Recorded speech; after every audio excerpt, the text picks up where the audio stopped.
막노동이나 하던 아버지 때문에 내가 얼마나 창피한지 알아요? 여기서 절대 내려오지 마세요. 오빠, 빨리 가자. 해지겠어.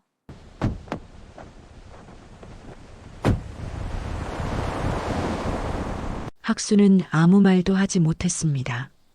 학수는 그 자리에 서서 차가 사라지는 것을 지켜봤습니다. 30년 동안 아들을 키운 아버지가 산속에 버려졌습니다. 하지만 용범은 몰랐습니다. 아버지에게 800억이 있다는 것을. 그리고 10분 후 그 사실을 알게 됩니다. 구독과 좋아요는 행복입니다. 그럼 이야기 시작하겠습니다. 비포장도로를 달리는 차체가 덜컹거릴 때마다 김학순의 몸도 함께 흔들렸습니다. 운전대를 잡은 아들 용범의 표정은 석고상처럼 굳어 있었습니다. 조수석에 앉은 며느리 강혜리는 창밖만 바라보며 입술을 삐죽거리고 있었습니다. 차창 밖으로 나무들이 빠르게 스쳐 지나갔으며 햇빛마저 점점 사라지고 있었습니다. 75.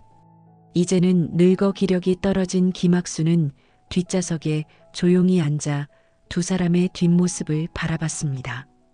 아들 용범이가 며칠 전 갑자기 제안했던 말이 떠올랐습니다. 아버지, 우리 고기나 구워 먹어요. 오랜만에 시골 공기도 쐬고요. 학수는 그 말을 믿었습니다. 아들이 자신을 위해 시간을 내준다는 게 기뻤습니다. 오빠, 진짜 여기 맞아? 길도 제대로 안 나 있는데? 며느리 강혜리가 짜증 섞인 목소리로 말했습니다. 고향 집이라니까 조용하고 공기 좋잖아. 용범이 핸들을 꽉 쥔 채 짧게 대답했습니다. 학수는 두 사람의 대화를 들으며 손을 내려다봤습니다. 굳은 살 박힌 손, 30년간 건설 현장을 전전하며 만들어진 흔적이었습니다. 시멘트 자루를 나르고 벽돌을 쌓고 철근을 묶으며 살아온 세월이었습니다. 손톱 사이에는 아직도 흙먼지가 끼어 있었고 손가락 마디마다 상처 자국이 남아 있었습니다. 차가 더 깊숙이 들어갔습니다. 이제 길이라고 부르기도 민망한 오솔길이 나왔고 무성하게 자란 풀이 차체를 긁었습니다. 학수는 창밖을 바라보며 이상한 느낌을 받았습니다. 이 길은 사람이 사는 곳으로 가는 길이 아니었기 때문이었습니다. 아버지 다 왔어요. 용범이 차를 세웠습니다. 엔진 소리가 멈추자 산새 소리만 들렸습니다. 학수는 천천히 고개를 들어 창밖을 바라봤습니다. 눈앞에 펼쳐진 폐가의 모습에 숨이 멎었습니다. 무너진 담장, 깨진 기와 반쯤 부서진 대문이 보였고 마당은 잡초가 뒤덮고 있었습니다. 아버지, 내리세요. 용범이 조수석 문을 열어주자 학수는 천천히 차에서 내렸습니다. 다리가 후들거렸지만 걸음을 멈추지 않았습니다. 발밑에 흙이 푹푹 꺼졌고 마른 풀이 발목을 스쳤습니다. 오빠, 빨리 끝내. 여기 냄새 진짜 심해. 강혜리가 코를 찌푸리며 차 안에서 말했습니다. 용범은 트렁크를 열어 낡은 가방 하나를 꺼내 마루 위로 거칠게 던졌습니다. 가방이 마루에 떨어지며 먼지가 자욱하게 피어오르면서 가방 안에서 옷가지 몇 벌이 흘러나왔습니다. 학수는 그 광경을 말없이 지켜봤습니다. 가슴속에서 무언가가 무너져 내렸지만 얼굴은 평온했습니다. 아버지! 용범이 학순을 똑바로 쳐다봤습니다. 그의 눈빛에는 온기가 없었습니다. 여기서 절대로 내려올 생각하지 마세요. 학수는 아들을 바라봤습니다. 말이 나오지 않았습니다. 막노동이나 하던 아버지 때문에 제가 얼마나 창피한지 알아요? 이제 돈도 없잖아. 용범아, 그만하세요. 유영원비 한 달에 300씩 내려면 우리가 어떻게 살아요? 여기 공기도 좋고 혼자 지내시기 딱 좋잖아요. 강혜리가 차창을 내리고 말했습니다. 아버지, 저희도 어쩔 수 없어요. 오빠 사업도 힘든데 저희가 아버지까지 모시면 우리는 어떻게 살아요? 학수는 며느리를 봤습니다. 강혜리의 눈빛에는 노골적인 혐오가 담겨 있었습니다. 오빠, 빨리 가자. 해지기 전에 내려가야 되잖아. 용범이 차 문을 열었습니다. 시동을 걸었고 엔진 소리가 정막을 깼습니다. 잘 지내요, 아버지. 용범의 마지막 인사는 형식적이었습니다. 감정이 없었습니다. 차가 출발했습니다. 흙먼지가 피어올랐고 학수는 그 자리에 서서 차가 사라질 때까지 지켜봤습니다. 엔진 소리가 점점 멀어지더니 완전히 사라졌습니다.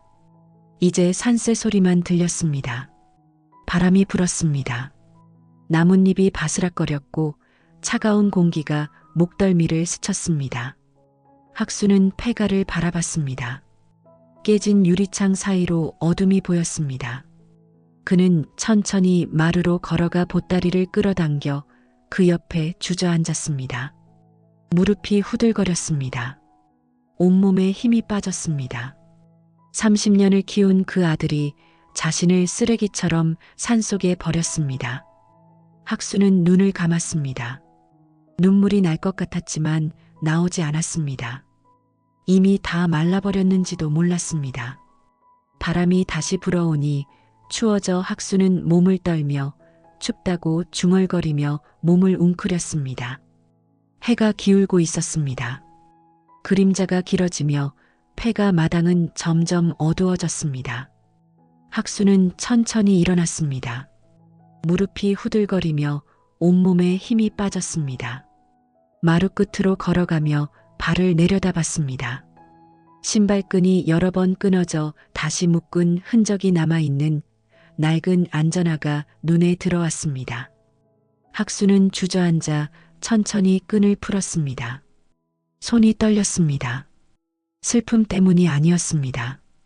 분노 때문도 아니었습니다. 그저 30년이라는 세월이 이 신발끈 사이사이에 스며 있었기 때문이었습니다. 학수는 이제는 뒤축도 닳고 앞코에는 시멘트 가루로 하얗게 변색된 낡은 안전화를 벗었습니다. 이 신발을 처음 신었던 날이 떠올랐습니다. 가족을 위해서였습니다. 가족이 배고프지 않게, 아들이 학교에 갈 수 있게, 아들이 친구들 앞에서 부끄럽지 않게.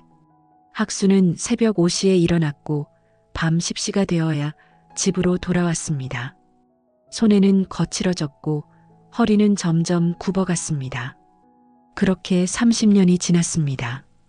학수는 안전화를 마루 위에 가지런히 놓았습니다. 손가락으로 다른 뒤축을 쓰다듬으며 눈을 감았습니다. 눈물이 날 것 같았지만 나오지 않았습니다. 이미 다 말라버렸는지도 몰랐습니다. 용범이는 이 신발을 창피해했습니다. 낡았다고, 남루하다고, 왜 새 신발을 사지 않냐고. 학수는 그때마다 웃으며 말했습니다. 아직 신을 만하다고, 돈 아껴서 용범이 학원비 내야 한다고. 하지만 용범이는 몰랐습니다. 아버지가 왜 그렇게 사는지, 왜 낡은 옷을 입고 다니는지, 왜 친구들 앞에 나서지 않는지, 그저 창피하다고만 생각했습니다. 그리고 오늘 아들은 아버지를 버렸습니다. 학수는 눈을 떴습니다. 하늘을 올려다봤고 석양이 붉게 물들어 있었습니다. 가슴이 아팠습니다. 찢어지는 것 같았고 숨이 막혔습니다. 몇십 년을 기다렸습니다. 언젠가는 아들이 알아주겠지. 언젠가는 아들이 깨닫겠지. 하지만 아들은 끝내 알지 못했습니다. 학수는 작게 중얼거렸습니다. 용범아, 넌 아버지가 뭘 위해 이렇게 살았는지 한 번도 물어보지 않았구나. 바람이 불었습니다. 나뭇잎이 바스락거리며 차가운 공기가 목덜미를 스쳤습니다. 학수는 안전화를 마지막으로 한 번 더 쓰다듬고는 천천히 일어났습니다. 폐가 뒤편으로 걸어갔고 숲 사이로 사라지는 그의 뒷모습은 구부정했지만 걸음은 흔들리지 않았습니다. 마루 위에 놓인 낡은 안전화만 덩그러니 남아 석양빛을 받아 희미하게 빛났습니다. 차는 산길을 빠져나와 포장도로로 접어들었습니다. 용범은 핸들을 잡은 채 입가에 미소를 띠고 있었고 답답했던 가슴이 뚫린 기분이었습니다. 용범은 창문을 내렸습니다. 바람이 얼굴을 스쳤고 상쾌했습니다. 아버지는 이제 신경 쓸 필요가 없었습니다. 어차피 아버지는 평생을 막노동하던 사람이니 산속에서 알아서 잘 살든지 아니면 어디 복지관에서 데려갈 거라 생각했습니다. 이제 한 달에 300만 원씩 병원 요양비를 내지 않아도 되니 그 돈이면 차를 바꿀 수도 있었습니다. 오빠, 우리 벤츠 사는 거 진짜지? 강혜리가 묻자 용범은 미소를 지으며 고개를 끄덕이며 라디오를 켰습니다. 경쾌한 음악이 흘러나왔습니다. 오늘은 기분 좋게 저녁을 먹을 수 있을 것 같았습니다. 차는 계속 달려 시내에 접어들고 있었습니다. 그때 휴대폰이 울렸습니다. 모르는 전화번호였지만 용범은 통화 버튼을 눌렀습니다. 김용범 씨 맞으십니까? 낯선 남자의 목소리가 들렸습니다. 차분하고 정중했지만 어딘가 차가운 느낌이었습니다. 네. 그런데 누구시죠? 한승범 변호사입니다. 김학순님의 대리인입니다. 용범은 미간을 찌푸렸습니다. 김학순. 우리 아버지를 왜 변호사가 찾는 걸까? 혹시 아버지가 산에서 다치기라도 한 건가? 용범의 가슴이 철렁 내려앉으며 손에 땀이 났습니다. 뭐라고 말씀을 드려야 하나 일단 쉽게 말씀드릴게요. 김학순님은 미래그룹 지분 1%를 보유하고 계신데 현재 시가 약 800억 원 상당입니다. 뭐라고요? 용범의 입이 벌어졌습니다. 심장이 쿵 내려앉는 느낌이었고 귀에서 윙 소리가 났습니다. 800억, 미래그룹, 지분. 단어들이 머릿속을 맴돌았습니다. 그리고 아시겠지만 김용범 씨 명의로 된 집과 차량은 모두 김학순님 자산으로 구입한 것입니다. 김학순님께서 지금까지 말씀하지 않으신 이유는 용범 씨가 노동의 가치를 알아서 깨닫기를 바라셨던 것 같습니다. 용범은 급브레이크를 밟았습니다. 갓길에 멈춰섰고 타이어가 노면을 긁으며 소리를 냈습니다. 그런데 오늘 김용범 씨 본인이 아버님을 산속 폐가에 유기하셨습니다. 좀 힘드시겠지만 지금부터 30분 안에 김학순님을 모셔오십시오. 그렇지 않으면 모든 자산을 회수 조치 들어갑니다. 전화가 끊어졌습니다. 용범은 휴대폰을 떨어뜨렸습니다. 손에 힘이 빠지면서 숨이 막혔습니다. 아버지가 800억 자산가, 집도 차도 전부 아버지 거. 머릿속이 하얘졌고 생각이 정리되지 않았습니다. 오빠, 무슨 일이야? 강혜리가 물어봤지만 용범은 대답하지 않았습니다. 입술이 파르르 떨리면서 목소리가 나오지 않았습니다. 용범은 차를 급하게 돌렸습니다. 용범은 심장이 터질 듯 뛰었습니다. 오빠, 뭐야? 갑자기 왜 그래? 강혜리가 물어봤지만 용범은 대답하지 않았습니다. 핸들을 꽉 쥔 손에는 땀이 흥건했습니다. 폐가에서 내려온 지 벌써 20분이 지나 이제 10분밖에 남지 않았습니다. 젠장, 빨리 가야 해. 30분 안에 못 찾으면 다 끝나는 거잖아. 산길로 다시 접어들어 비포장도로가 나오자 차가 덜컹거렸습니다. 나뭇가지가 차체를 긁었고 먼지가 자욱하게 피어올랐습니다. 용범은 더욱 속도를 냈습니다. 엑셀을 끝까지 밟았고 핸들이 덜덜 떨렸습니다. 폐가에 도착한 용범은 차 문을 박차고 뛰어내려 목이 쉬도록 소리쳤습니다. 아버지! 아버지 어디 계세요? 용범은 마루로 달려 올라갔지만 아무도 없었습니다. 용범은 다시 아버지를 부르며 폐가 안을 뒤졌고 방마다 들어가 봤지만 아버지는 없었습니다.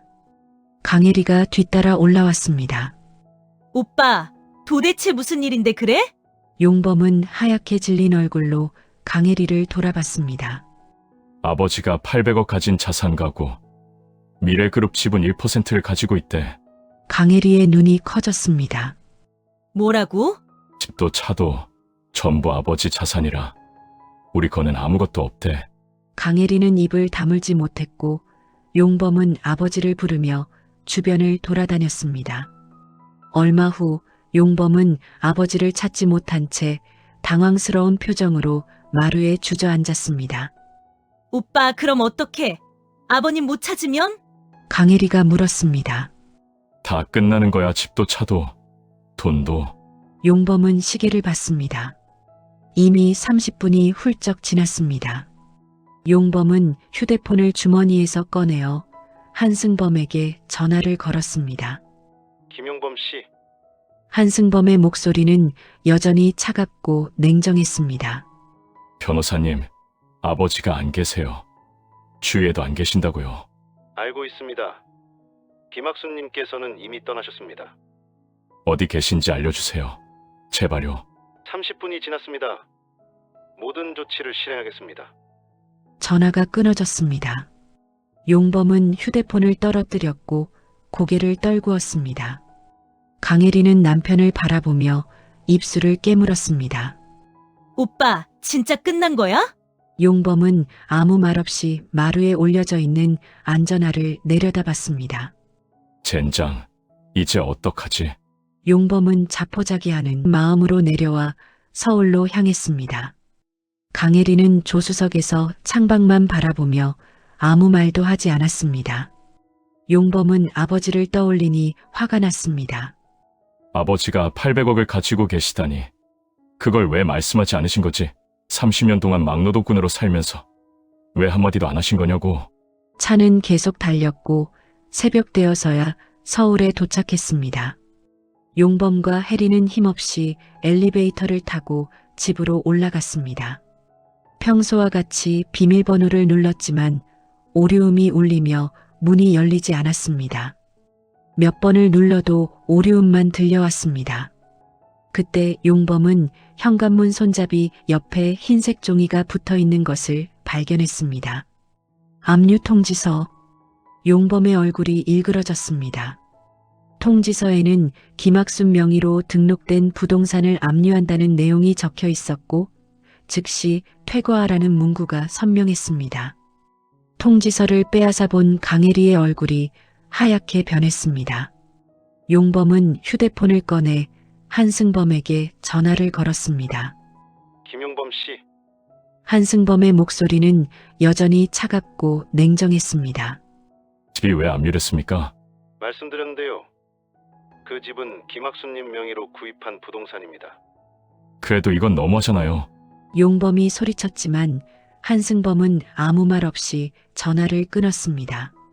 용범은 주먹으로 벽을 쳤습니다. 통증이 손끝까지 퍼졌지만 개의치 않았습니다. 오빠, 일단 차로 가자. 용범은 비틀거리며 지하 주차장, 자신의 차에 올라타 시동을 걸자 누군가 차 옆에 섰습니다. 견인 기사였습니다. 김용범 씨 맞으시죠? 차량 압류 통보 받았습니다. 내리세요. 용범은 핸들을 더 꽉 쥐었습니다. 뭐라고요? 견인 기사는 서류를 내밀었고 거기에도 김학순 명의로 등록된 차량이라는 문구가 적혀 있었습니다. 빨리 내리세요. 용범은 움직이지 않자 견인 기사가 차 문을 두드렸습니다. 안 내리시면 경찰 부릅니다. 용범과 해리가 어쩔 수 없이 차에서 내리자 견인차가 차를 끌고 갔습니다. 용범은 그것을 지켜볼 수밖에 없었습니다. 강혜리가 용범의 팔을 잡았습니다. 오빠, 이제 어떻게 해? 어디서 자냐고. 어디 호텔이라도 가야지. 돈은 있어? 용범은 휴대폰으로 은행 계좌를 확인했습니다. 계좌가 동결되었다는 메시지만 떴고 카드도 전부 정지되어 있었습니다. 젠장. 용범이 소리쳤습니다. 휴대폰을 집어던지고 싶었지만 차마 유일하게 남은 것을 던지지 못하고 참을 수밖에 없었습니다. 용범과 혜리는 아파트를 나와 목적지 없이 거리를 걸었습니다. 오빠, 어디 가는 거야? 사무실이라도 가야지. 용범은 버스를 타고 사무실로 향했습니다. 어떻게든 풍찬 노숙을 할 수는 없었으니까요. 건물로 들어가 사무실 문 앞에 섰는데 문에 봉인지가 붙어 있었습니다. 임대차 계약 해지. 용범은 문을 두드렸습니다. 발로 찼고 소리쳤습니다. 이게 무슨 짓이야? 내 물건 다 안에 있는데. 아무도 대답하지 않았습니다. 용범은 계단에 주저앉았습니다. 강혜리는 휴대폰을 꺼내 친구에게 전화를 걸었습니다. 언니, 나야 돈 좀 빌려줄 수 있어? 상대방이 뭐라고 말하는 소리가 들렸고 강혜리의 얼굴이 일그러졌습니다. 뭐라고? 알았어, 그래, 됐어. 용범은 거래처에 전화를 걸었습니다. 여보세요. 사장님, 저 김용범인데요. 혹시 지금 아, 김 사장님 마침 전화 잘 거셨네. 한승범 변호사한테 계약 파기 통보 받으셨죠? 저희도 어쩔 수가 없네요. 전화가 끊어졌습니다. 용범은 다른 거래처에도 전화했지만 같은 대답만 돌아왔습니다. 계약 파기, 거래 중단. 용범은 휴대폰을 내려놓았습니다. 주먹을 쥐었고 이를 악물었습니다. 왜 이러시는 거야? 왜? 목소리가 떨렸습니다. 분노 때문이었습니다. 오빠, 우리 어떻게 해? 강혜리가 물었습니다. 용범은 대답하지 않았습니다. 일어나 비틀거리며 걸었습니다. 해가 지고 저녁이 되었지만 용범은 갈 곳이 없었습니다. 오빠, 배고파 밥 먹어야 되잖아. 용범은 지갑을 꺼냈습니다. 10만 원, 이게 전부였습니다. 용범은 일어나 편의점으로 들어갔습니다. 삼각김밥 2개를 집었고 계산대에 놓았습니다. 벤치로 돌아와 김밥 하나를 강혜리에게 건넸습니다. 강혜리는 김밥을 받아들고는 얼굴을 찌푸렸습니다. 이걸 먹으라고? 돈이 없는데 어떻게 해? 강혜리는 불만스러운 표정으로 김밥을 한 입 베어 물었습니다. 됐어. 안 먹을래? 용범은 대답하지 않았습니다. 강혜리는 김밥을 손에 든 채 그냥 앉아 있었습니다. 용범은 화가 난 듯 벤치에서 일어났습니다. 젠장, 아버지를 찾아야 해. 빨리 찾아서 용서 구하면 다 돌려받을 수 있어. 어디 가? 강혜리가 물었습니다. 찜질방. 용범은 강혜리와 함께 근처 찜질방으로 갔습니다. 바닥에 누웠지만 잠이 오지 않았고 천장만 바라보며 밤을 보냈습니다.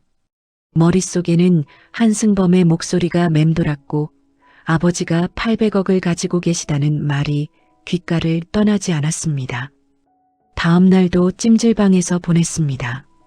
강혜리는 구석에 웅크리고 앉아 휴대폰만 들여다봤고 용범은 벽에 기대 앉아 멍하니 사람들을 바라봤습니다. 가족들이 웃으며 지나갔고 아이들이 뛰어다녔습니다. 어제까지만 해도 자신도 저랬었는데 이제는 그저 바라만 볼 뿐이었습니다. 사흘째 되는 날 수중의 돈이 바닥을 드러내고 있었습니다. 강혜리가 말했습니다. 오빠, 나 친구한테 연락해 볼래? 용범은 고개를 끄덕였습니다. 강혜리는 밖으로 나갔습니다. 한참 후 돌아왔는데 얼굴이 굳어 있었고 눈가가 붉어져 있었습니다. 다들 안 받아. 나 한 명만 받았는데 못 빌려준대. 용범은 아무 말도 하지 않았습니다. 강혜리는 옆에 앉았고 무릎을 끌어안았습니다. 오빠, 우리 언제까지 이럴 거야? 용범은 대답할 수 없었습니다. 나흘째 되는 날 찜질방을 나와야 했습니다. 더 이상 입장료를 낼 수 없었기 때문입니다. 두 사람은 거리로 나왔고 공원으로 걸어갔습니다. 벤치에 앉았습니다. 해가 지고 있었고 주변 사람들이 집으로 돌아가고 있었습니다. 용범과 강혜리만 벤치에 남아 있었습니다. 오빠, 오늘 어디서 자? 강혜리가 물었습니다. 여기서. 벤치에서? 용범은 대답하지 않았습니다. 강혜리는 입술을 깨물었고 고개를 떨구었습니다. 밤이 되었습니다. 용범은 벤치에 누웠고 강혜리는 옆에 웅크리고 앉았습니다. 바람이 차가웠고 강혜리가 몸을 떨었습니다. 용범은 자신의 재킷을 벗어 강혜리에게 건넸습니다. 잠이 오지 않았습니다. 용범은 눈을 뜬 채 하늘을 바라봤고 별이 떠 있었습니다. 4일 전만 해도 아파트 침대에서 잤었는데 이제는 공원 벤치였습니다. 아버지를 산에 버린 대가가 이것인가? 용범은 주먹을 쥐었습니다. 아침이 밝았습니다. 강혜리가 먼저 눈을 떴고 용범을 흔들었습니다. 오빠, 배고파. 용범은 일어났습니다. 편의점으로 가서 빵을 샀고 반으로 나눠 먹었습니다. 강혜리는 빵을 한 입 베어 물었지만 삼키지 못하고 그냥 입에 물고 있었습니다. 오빠, 나 못하겠어. 용범은 강혜리를 봤습니다. 조금만 참아. 아버지 찾으면 다 해결돼. 언제?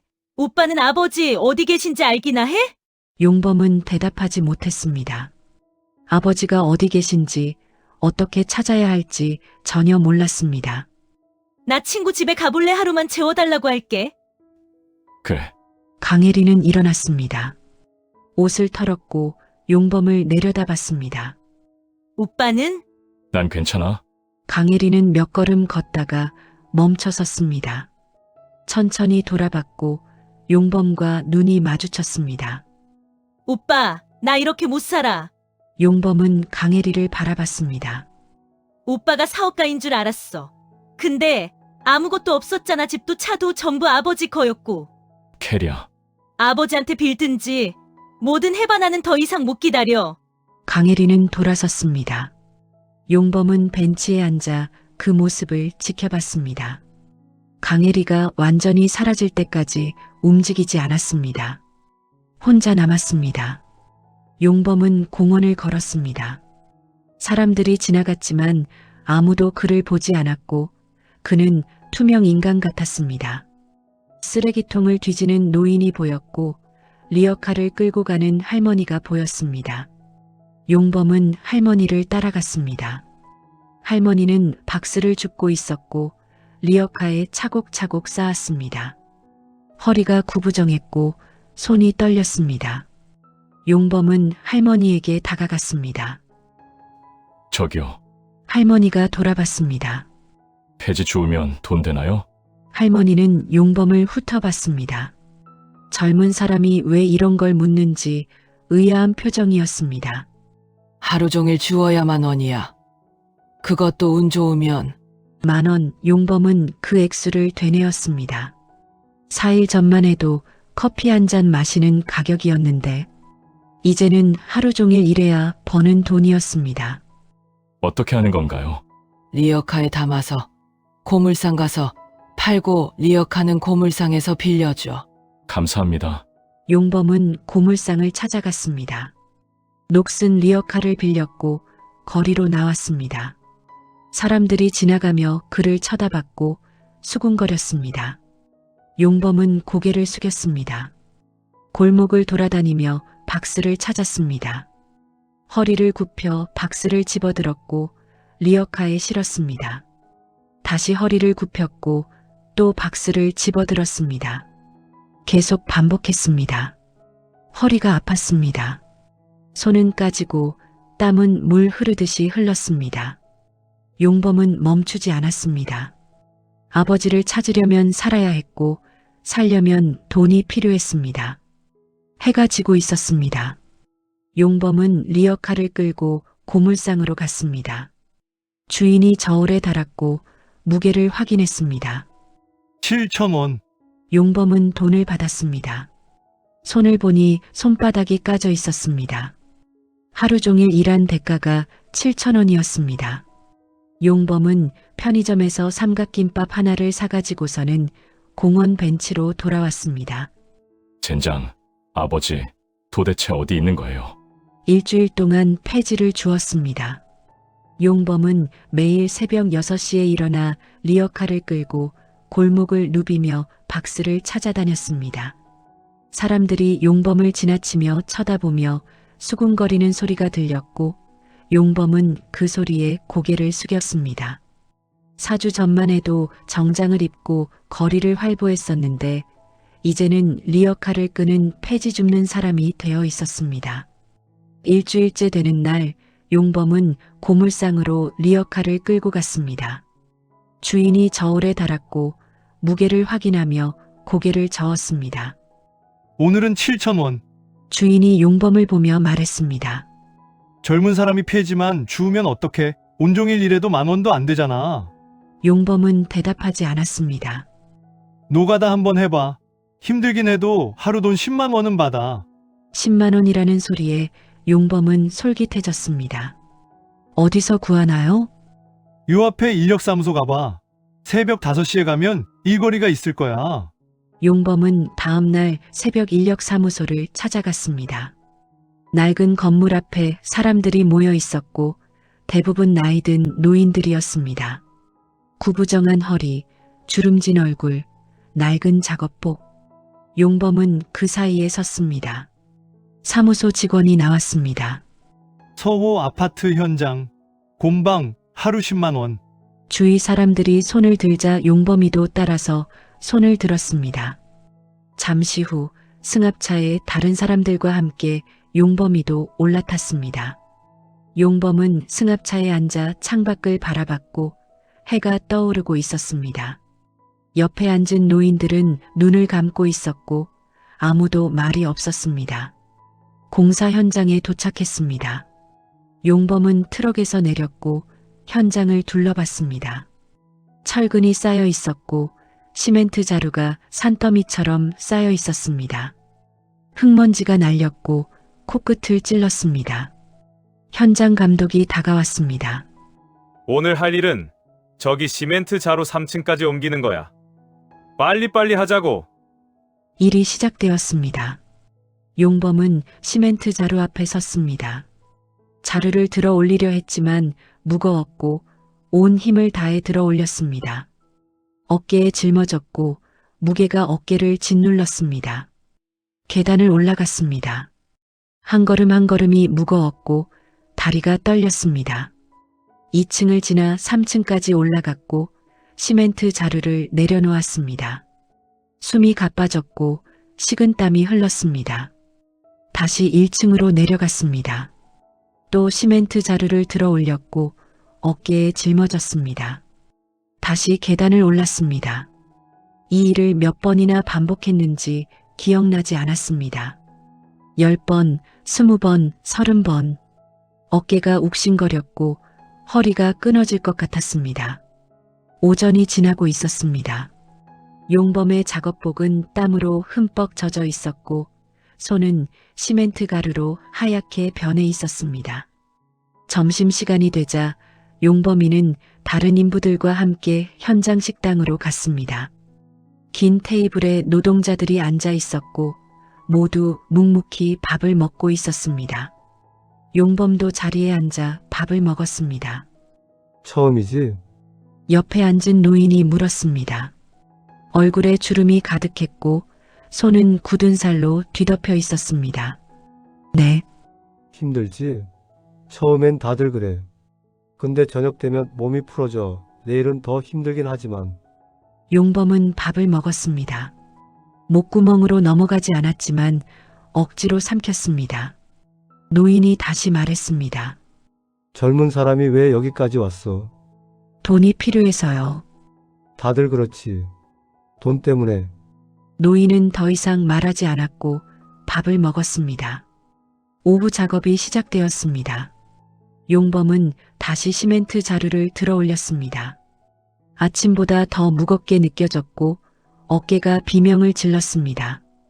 계단을 올랐고 다리가 후들거렸습니다. 해가 기울고 있었습니다. 일이 끝났습니다. 현장 감독이 다가왔고 봉투를 건넸습니다. 10만 원. 내일도 나올 수 있어? 네. 용범은 봉투를 받았습니다. 손을 펴봤고 물집이 터져 있었습니다. 승합차를 타고 인력사무소로 돌아왔습니다. 용범은 내렸고 공원으로 걸어갔습니다. 온몸이 무거웠고 걸을 때마다 뼈가 삐걱거리는 것 같았습니다. 벤치에 앉았습니다. 봉투를 열어 돈을 확인했고 10만 원이 맞았습니다. 하루 종일 몸이 부서지도록 일한 대가였습니다. 다음 날도 현장에 나갔습니다. 그 다음 날도 현장에 나갔습니다. 일주일이 지났습니다. 용범의 손에는 굳은 살이 더 박혔고 어깨는 늘 무거웠습니다. 밤에 벤치에 누우면 온몸이 아파서 잠을 이루지 못했습니다. 그래도 용범은 돈을 벌기 위해 계속 일을 나갔고 그렇게 한 달이 지났습니다. 돈을 모은 용범은 고시원의 작은 방을 계약했습니다. 침대 하나, 책상 하나가 전부였지만 비를 피할 수 있었고 노숙보다는 훨씬 나았습니다. 어느 날 저녁 일을 끝내고 돌아온 용범이 침대에 누웠습니다. 아버지를 생각하니 갑자기 이해할 수 없는 분노가 치밀어 올랐습니다. 800억이나 가지고 계시면서 왜 이렇게 사신 거야? 이해가 안 돼. 나한테 노동의 가치를 가르치고 싶으셨다고? 그럼 미리 말을 해줬어야지. 젠장. 한 달이나 이렇게 살았어. 이제 아버지를 찾아가야 해. 이 정도면 용서받을 자격은 됐을 거야. 빨리 찾아서 대충 잘못했다고 하면 다시 돌려받을 수 있어. 용범은 한승범에게 전화를 걸었습니다. 변호사님, 아버지 계신 곳 좀 알려주세요. 한승범은 잠시 침묵한 뒤 강남의 한 아파트 주소를 알려주었습니다. 용범은 손에 쥔 메모지를 내려다봤습니다. 다세대 주택에 사시던 아버지가 강남의 고급 아파트에 계신다는 사실이 믿기지 않았습니다. 거울을 봤습니다. 한 달 동안 일한 얼굴이었습니다. 그을린 피부에 눈가에는 주름이 생겼습니다. 손을 펼쳐보니 굳은 살이 박여 있었습니다. 이 정도면 아버지도 인정하실 거라 생각했습니다. 용범은 고시원을 나섰습니다. 강남행 지하철에 올랐습니다. 출근 시간, 차 안은 사람들로 가득했습니다. 정장을 입은 직장인과 깨끗하게 차려입은 여성들이 휴대폰을 보고 있었습니다. 용범은 창문에 비친 자신의 모습을 봤습니다. 낡은 작업복을 입은 노가다꾼의 모습이었습니다. 한 달 전만 해도 저 사람들처럼 정장을 입고 출근했었는데 이제는 다른 세상 사람처럼 느껴졌습니다. 아파트에 도착했습니다. 넓은 로비에 대리석 바닥이 반짝였습니다. 경비원이 용범을 보더니 다가왔습니다. 누구 찾으세요? 김학순 씨를 찾아왔는데요. 경비원은 용범을 위아래로 훑어봤습니다. 의심스러운 표정이었습니다. 하지만 내선 전화를 걸었고 잠시 후 통과시켰습니다. 용범은 엘리베이터 앞에 섰습니다. 엘리베이터가 올라가는 동안 심장이 점점 빠르게 뛰었습니다. 손바닥에 땀이 나면서 목구멍이 말랐습니다. 아버지가 뭐라고 하실까? 한 달 동안 일한 모습을 보시면 놀라시겠지. 이렇게까지 고생했는데 이제는 용서해 주실 거야. 아버지의 집 앞에 도착했습니다. 현관문은 무겁고 고급스러워 보였습니다. 용범은 긴장된 듯 심호흡 크게 하며 초인종을 눌렀습니다. 몇 초가 흘렀습니다. 문 안에서 발소리가 들리고 잠시 후 문이 열렸습니다. 아버지가 서 있었습니다. 한 달 전보다 야위어 보였습니다. 머리가 더 하얗게 새어 있었고 볼이 꺼져 있었습니다. 하지만 용범이를 바라보는 눈빛만은 차가웠습니다. 아버지. 학수는 한참 동안 용범을 바라봤습니다. 낡은 작업복, 그을린 얼굴, 거친 손을 천천히 훑어봤습니다. 하지만 표정은 변하지 않았습니다. 학수는 뒤로 물러서며 들어오라는 손짓만 했습니다. 용범은 안으로 들어갔습니다. 집안은 간소했습니다. 거실에는 소파 하나, 테이블 하나가 전부였습니다. 벽에는 아무것도 걸려있지 않았고 장식품도 없었습니다. 800억을 가진 사람의 집이라고는 믿기지 않을 정도였습니다. 학수는 소파에 앉았습니다. 용범에게는 앉으라는 말을 하지 않았습니다. 용범은 긴장이 되어 서 있을 수밖에 없었습니다. 무릎이 후들거렸지만 참았습니다. 아버지, 죄송해요. 용범은 고개를 숙였습니다. 목소리가 떨렸습니다. 한 달 동안 건설 현장에서 일했어요. 매일 새벽 5시에 일어나 시멘트 자루를 나르면서 하루에 10만 원씩 받아가며 살았어요. 용범은 손을 내밀었습니다. 굳은 살을 보여주었습니다. 제 손 좀 보세요. 허리도 아프고 어깨도 아파요. 아버지가 30년 동안 어떻게 살았는지 이제 조금 알 것 같아요. 학수는 잠시 시선을 멈췄다가 다시 용범의 얼굴을 봤습니다. 하지만 표정은 변하지 않았습니다. 용서해 주세요. 제가 잘못했어요. 아버지를 산에 버린 것 평생 후회하고 반성하면서 살게요. 용범은 눈물을 흘렸습니다. 한 달 동안 정말 힘들었어요. 폐지를 주우며 손이 얼었고 건설 현장에서 허리가 끊어지는 줄 알았어요. 이 정도면 충분하지 않을까? 아버지가 이해해 주시지 않을까? 학수는 천천히 일어나 창가로 걸어갔습니다. 밖을 내려다보며 한참 동안 말이 없었습니다. 용범은 그 뒷모습을 바라보며 기다렸습니다. 가슴이 조여들었습니다. 답답했습니다. 한 달. 학순의 목소리가 들렸습니다. 낮았습니다. 네. 한 달이랬으니 이제 깨달았다고? 용범은 입술을 깨물었습니다. 뭔가 잘못되고 있다는 느낌이 들었습니다. 학순이 천천히 돌아봤습니다. 눈빛이 서늘했습니다. 나는 50년을 일했다. 용범은 숨이 막혔습니다. 50년 동안 매일 새벽에 일어나 현장에 나갔어. 비가 오나 눈이 오나 몸이 아프나 건강하나 나갔지. 내가 학교 갈 돈, 밥 먹을 돈, 옷 입을 돈을 벌려고. 학수는 용범에게 한 걸음 다가왔습니다. 그런데 넌 한 달 일했으니 깨달았다고? 허리가 아프니 용서해달라고? 아버지. 깨달음은 말로 하는 게 아니야. 시간으로 증명하는 거지. 학수는 고개를 저었습니다. 한 달은 한 달일 뿐이야. 50년은커녕 1년도 안 됐어. 넌 그저 힘들었을 뿐이지. 깨달은 게 아니야. 용범은 아무 말도 할 수 없었습니다. 머릿속이 하얘졌습니다. 나가라. 아버지, 그게 아니라 내 아들은 그날 산속에서 죽었어. 학순의 목소리는 단호했습니다. 넌 내 아들이 아니야. 그냥 내 아들 얼굴을 한 다른 사람이지. 용범은 무릎을 꿇었습니다. 아버지, 제발요. 저 정말 잘못했어요. 한 번만, 딱 한 번만 용서해 주세요. 일어나서 나가. 아버지. 다시는 오지 마. 학수는 현관문을 열고 차갑게 밖을 가리켰습니다.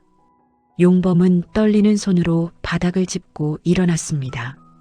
다리에 힘이 빠지면서 시야가 흐려졌습니다. 용범은 비틀거리며 밖으로 나갔습니다. 문이 닫혔습니다. 용범은 복도에 혼자 남았습니다. 멍하니 닫힌 문을 바라봤습니다. 다시 초인종을 누르고 싶었지만 아버지의 단호한 표정이 떠올랐습니다. 엘리베이터를 타고 내려와 로비를 지나 밖으로 나오니 차가운 공기가 얼굴을 스쳤습니다. 거리를 지나다니는 사람들은 모두 어딘가로 바쁘게 걸어가고 있었습니다. 아무도 용범을 보지 않았습니다. 용범은 근처 공원을 찾아 걸어갔습니다. 벤치에 앉았습니다. 고개를 떨구었습니다. 한 달도 안 됐다고. 그럼 얼마나 더 해야 하는 거야? 1년, 2년, 도대체 언제까지 일해야 하는 거야? 억울함에 분노가 치밀어 올랐습니다. 한 달 동안 죽도록 일했는데, 손에 굳은 살이 박히도록 일했는데, 그것도 모자라다고? 젠장, 알았어. 더 오래 일하면 되잖아. 2년이든 3년이든 해보겠어. 시간이 흘렸습니다. 용범은 매일 새벽 5시에 일어났습니다. 인력사무소 앞에 나와 승합차에 올라 건설 현장으로 갔습니다. 매일 같이 시멘트 자루를 나르고 철근을 옮기며 벽돌을 쌓았습니다. 봄이 왔습니다. 벚꽃이 피었지만 용범은 보지 못했습니다. 현장에 있었기 때문입니다. 여름이 왔습니다. 강렬한 태양이 내리쬐었습니다. 작업복은 땀으로 젖었습니다. 물을 마시며 잠시 쉬었다가 다시 일어났습니다. 가을이 왔습니다. 단풍이 들었지만 용범은 그것도 보지 못했습니다. 겨울이 왔고 눈이 내렸습니다. 손가락 끝이 얼었습니다. 발도 시렸습니다. 하지만 일을 멈추지 않았습니다. 다시 봄이 왔습니다. 용범은 더 이상 아버지 생각을 하지 않았습니다.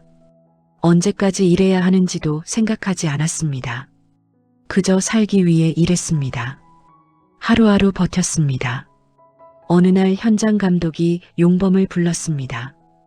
용범 씨 정식 계약 안 해? 급여도 더 주는데. 괜찮습니다. 이게 편해요. 감독은 더 묻지 않았습니다. 용범은 일용직으로 남았습니다.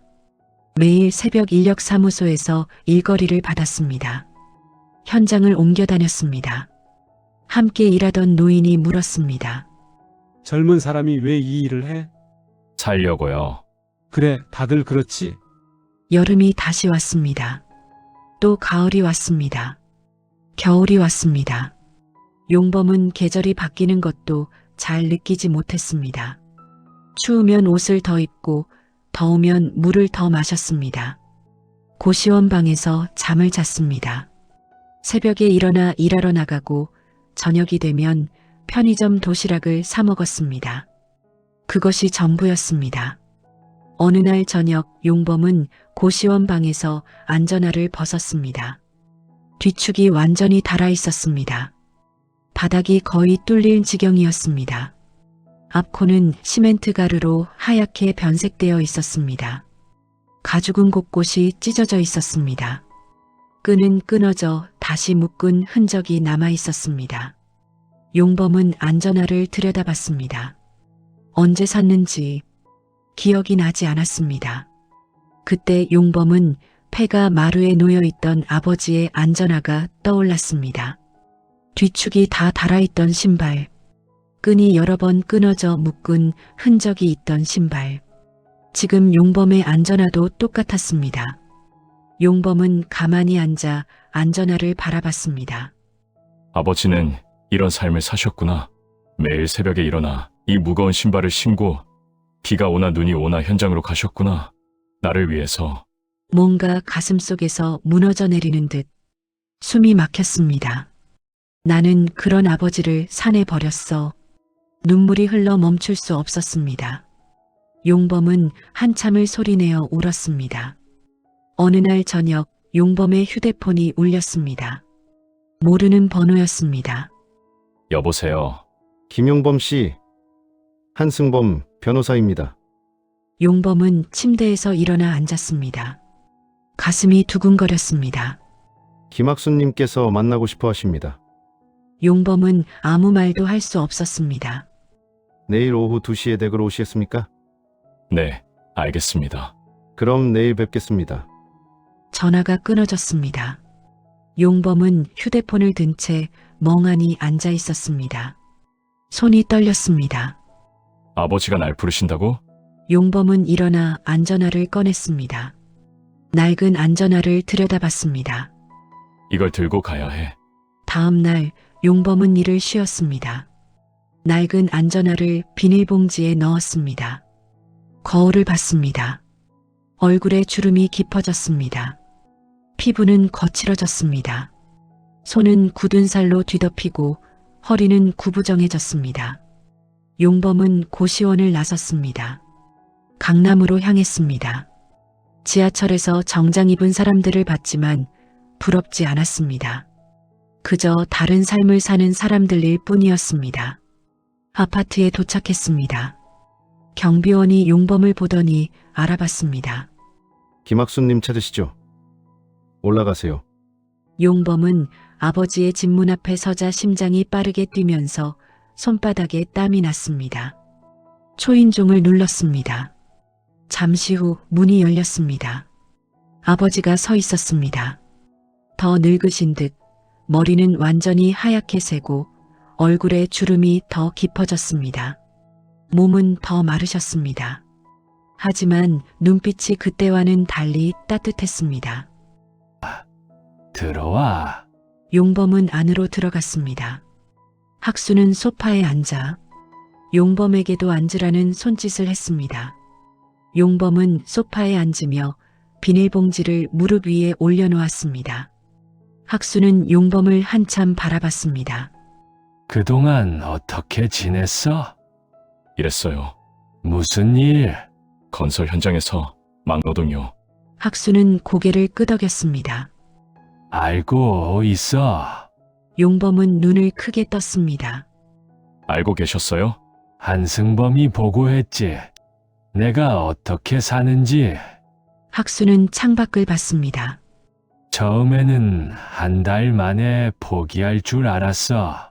그 다음에는 석 달, 반년 하지만 넌 멈추지 않더구나. 용범은 아무 말도 할 수 없었습니다.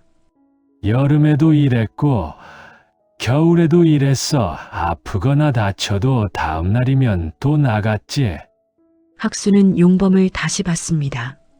넌 더 이상 날 생각하지 않는 것 같더구나. 언제까지 일해야 하는지도 말이야. 용범은 눈물이 흘렀습니다. 학수는 천천히 일어났습니다. 방 안으로 들어갔다가 무언가를 들고 나왔습니다. 낡은 안전화였습니다. 폐가 마루에 놓여있던 그 안전화였습니다. 이걸 기억하냐? 학수는 안전화를 테이블 위에 놓았습니다. 30년 동안 신은 진발이야. 내가 학교 다닐 때부터 대학 졸업할 때까지. 용범은 그 안전화를 바라봤습니다. 용범은 비닐봉지를 열었습니다. 자신의 낡은 안전화를 꺼냈습니다. 테이블 위에 나란히 놓았습니다. 두 켤레의 안전화가 나란히 놓여 있었습니다. 하나는 30년 동안 신은 신발, 하나는 용범이 신은 신발. 뒤축이 다 닳아 있었습니다. 끈이 끊어져 다시 묶은 흔적이 있었습니다. 앞코는 시멘트 가루로 변색되어 있었습니다. 학수는 두 켤레의 안전화를 내려다봤습니다. 용범아, 학순의 목소리가 떨렸습니다. 이제야 사람이 됐구나. 학수는 눈물을 흘렸습니다. 용범은 자리에서 일어나 학순 앞에 무릎을 꿇었습니다. 아버지, 용서해주세요. 학수는 용범의 어깨에 손을 올렸습니다. 일어나거라. 용범은 떨리는 몸으로 일어났습니다. 학순도 일어났습니다. 용범을 안았습니다. 내 아들이 돌아왔구나. 용범은 학순의 품에서 울었습니다. 참았던 것들이 쏟아져 나왔습니다. 테이블 위에는 두 켤레의 안전화가 나란히 놓여 있었습니다. 석양빛을 받아 희미하게 빛났습니다. 그날 이후 용범은 학순과 함께 살기 시작했습니다. 아파트가 아니었습니다. 학순이 새로 구한 작은 집이었습니다. 방 2개에 거실 하나. 그것으로 충분했습니다. 용범은 여전히 새벽 5시에 일어나 인력사무소에서 승합차를 타고 건설 현장으로 갔습니다. 시멘트 자루를 나르고 철근을 옮기면서 하루 종일 일했습니다. 달라진 것은 없었습니다. 다만 저녁이 되면 집에 아버지가 계셨습니다. 다녀왔어요. 왔구나 씻어. 용범은 씻고 나와 밥을 먹었습니다. 학순이 차려놓은 밥이었습니다. 반찬은 단촐했지만 그것으로 충분했습니다. 오늘은 어땠어? 괜찮았어요. 많이 힘들었겠구나. 아니요, 이제는 아무렇지도 않아요. 짧은 대화였지만 용범은 행복했습니다. 학수는 가끔 현장에 와서는 아들이 일하는 모습을 멀리서 지켜봤습니다. 학수는 아무 말도 하지 않고 그저 지켜볼 뿐이었습니다. 어느 날 한승범이 찾아왔습니다. 김학순님, 리레그룹 지분을 매각하고 금액은 말씀하신 대로 전액장학재단에 기부했습니다. 알겠네. 용범 씨는 괜찮으신 겁니까? 학수는 용범을 봤습니다. 용범은 고개를 끄덕였습니다. 아버지 뜻대로 하세요. 한승범은 서류를 두고 갔습니다. 용범은 그 서류를 보지 않았습니다. 그것이 얼마인지 어디에 쓰이는지 궁금하지 않았습니다. 아버지가 일군 아버지의 재산이었으니까요. 그렇게 시간이 흘렀습니다. 용범은 여전히 새벽 현장에 나갔고 저녁이 되면 집으로 돌아와서는 아버지와 저녁 식사를 했습니다. 어느 주말 두 사람은 공원을 걷다 벤치에 앉았습니다. 용범아, 네, 후회는 안 하냐? 뭐려? 이렇게 사는 거. 용범은 잠시 생각했습니다. 아니요. 후회할 게 뭐 있어요? 힘들지 않아? 힘들죠. 그런데 괜찮아요. 학수는 고개를 끄덕였습니다. 그래, 힘든 게 당연하지. 두 사람은 한참을 말없이 앉아 있었습니다. 용범은 아버지의 낡은 안전화를 내려다봤습니다. 아버지, 응, 이 신발 이제 바꾸셔야 하지 않으세요? 학수는 자신의 안전화를 봤습니다. 아니야, 아직 괜찮아. 많이 달았는데요. 그래도 편에 익숙해서. 용범은 웃었습니다. 저도 그래요. 학순도 웃었습니다. 그래, 익숙한 게 제일 좋지. 두 사람은 일어나 다시 걷기 시작했습니다. 낡은 안전화가 길 위를 밟으며 소리를 냈습니다. 멀리서 누군가 그들을 봤다면 그저 평범한 아버지와 아들이 산책하는 모습으로 보였을 것입니다. 특별할 것 없는 평범한 주말 풍경. 하지만 두 사람에게는 그것이 전부였습니다. 용범은 내일도 새벽 5시에 일어나 현장에 나갈 것입니다.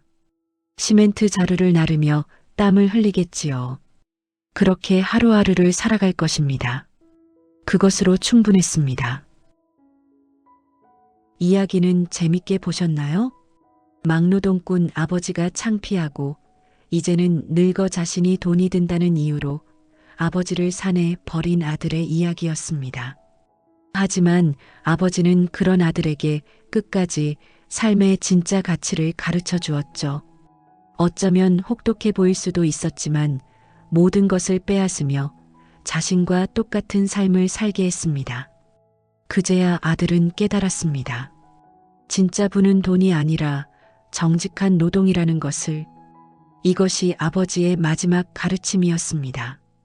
혹시 이 이야기를 들으신 여러분은 어떤 느낌을 받으셨는지 댓글창에 의견을 달아주시면 함께 이야기할 수 있을 겁니다.